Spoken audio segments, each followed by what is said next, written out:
Hello, my name is Christa Carmen.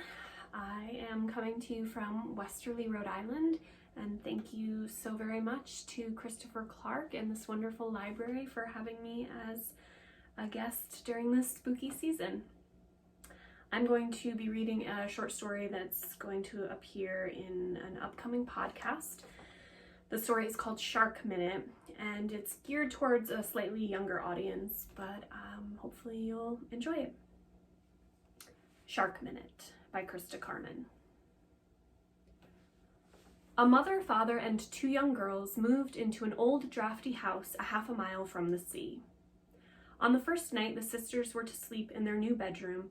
Their parents tucked them in, drew the curtains, and said from the doorway, "We know the house is small, but it'll be worth it to smell the salt breeze, to hear the distant sounds of waves lapping against the sand.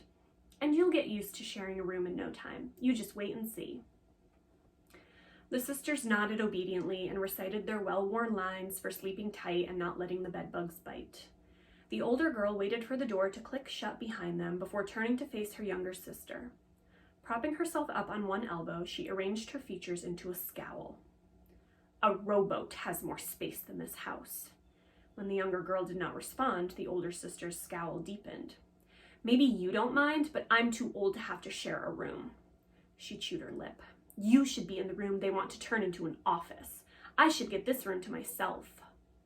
She scanned the space, pausing to take in the clock atop the nightstand.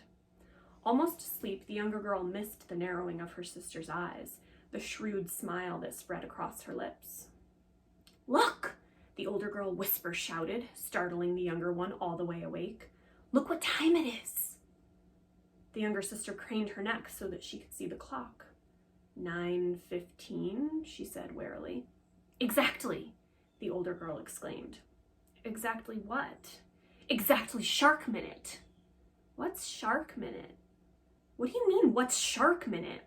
When her younger sister continued to stare, the older girl shook her head incredulously. "Everyone knows 9:15 is the 1 minute of the night that the floor can turn to water, and the hammerheads and great white sharks circle the bedroom searching for their prey. They're hoping for a dangling foot, a hand to trail over the side of the bed, feeling around for a misplaced book or a fallen teddy bear so they can have themselves a snack. The worst thing that could happen, but the best case scenario for the sharks, is when some unfortunate little boy or girl decides they need to go to the bathroom despite their mommy and daddy having already tucked them in. When they leave the safety of their bed and plunge to the floor below, chomp! To punctuate this last word, the older sister clapped her hands and smiled cheerfully at her sister. Voice quaking, the younger girl said, "There's no such thing as Shark Minute. You're just trying to scare me." The older girl shrugged. "Suit yourself, but it's your funeral if you don't believe me. And a watery one at that." Her eyes grew as big as sand dollars. "If you really didn't know about Shark Minute until now, it's a miracle you're still alive. Think of all those times you might have run back from the bathroom right at 9:14, or gone for a drink of water at 9:16. With a bit of bad luck, you'd have been fish food." The younger girl tried to put forth a brave face, but a whimper of fear escaped her. She gripped the edge of the mattress with trembling fingers and, ever so slowly, leaned over the side of the bed. Her blonde curls bounced as she swiveled her head from side to side, scanning the dark blue carpet, which looked very much indeed like the deep blue sea.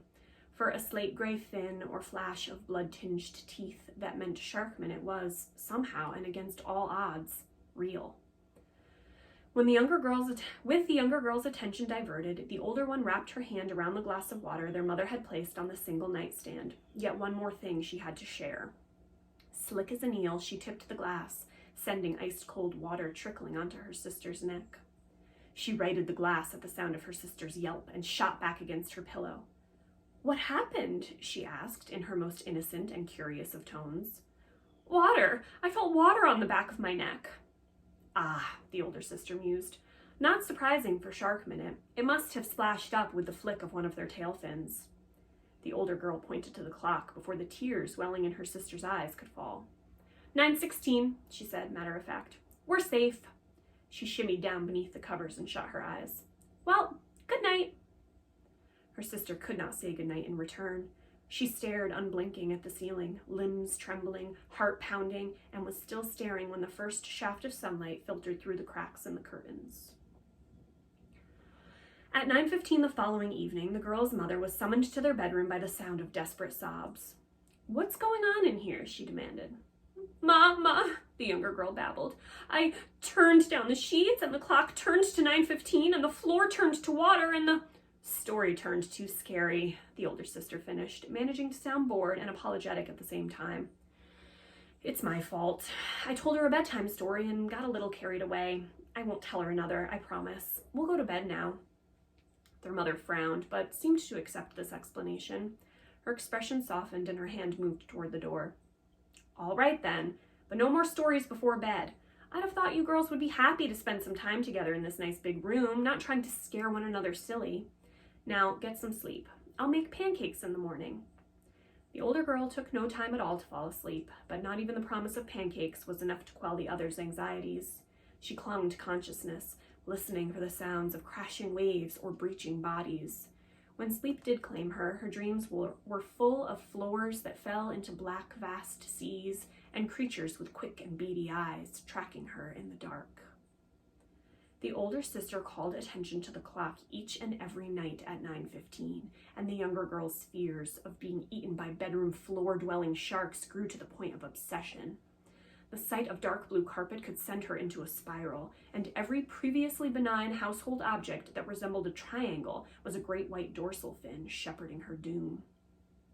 Desperate to get to the bottom of her younger daughter's fear, the girl's mother brought her into her own bedroom, tucked her in, and insisted she take a nap, promising to watch over her all the while. When the girl woke from her first untroubled sleep since moving into the old, drafty house a half a mile from the sea, her mother sat next to her on the bed, gently stroked her curls, and insisted she reveal the cause of her distress. It took a while for the mother to comprehend the whopper of a tale her eldest daughter had told. When she felt she'd heard the extent of it, she tucked the girl back into her bed, though it was only 7 p.m., and went in search of her cunningly inventive firstborn. Grounded for a month, prohibited from watching television, reading books, and anything else that might inspire stories to then traumatize her younger sister with, the older girl pounded up the stairs. She slammed the door of the odious shared bedroom, flopped onto the bed, and cried without restraint. She cried until she had no tears left, and then she cried some more. By the time she'd finished crying, the sky beyond the windows was dark and the house was eerily silent. She lifted her face from the pillow in time to see her sister climbing into the opposite bed. The younger girl regarded her warily and began to suck her thumb. The older girl sneered. "Tattling on me wasn't enough. You have to suck your thumb like a baby, too?"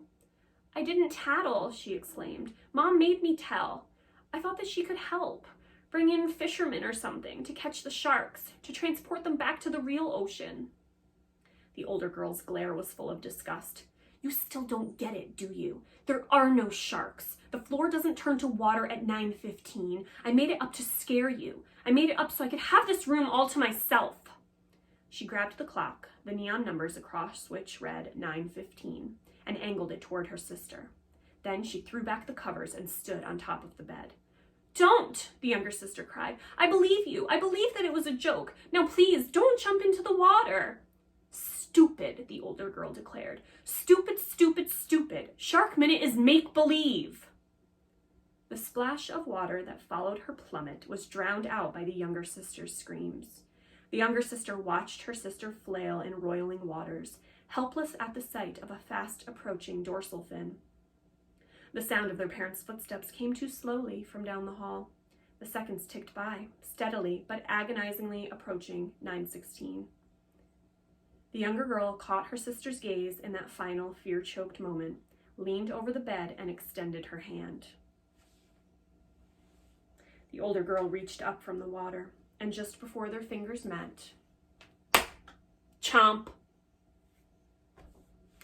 Thank you so very much. I hope you enjoyed this story, and thank you again for having me at this wonderful event.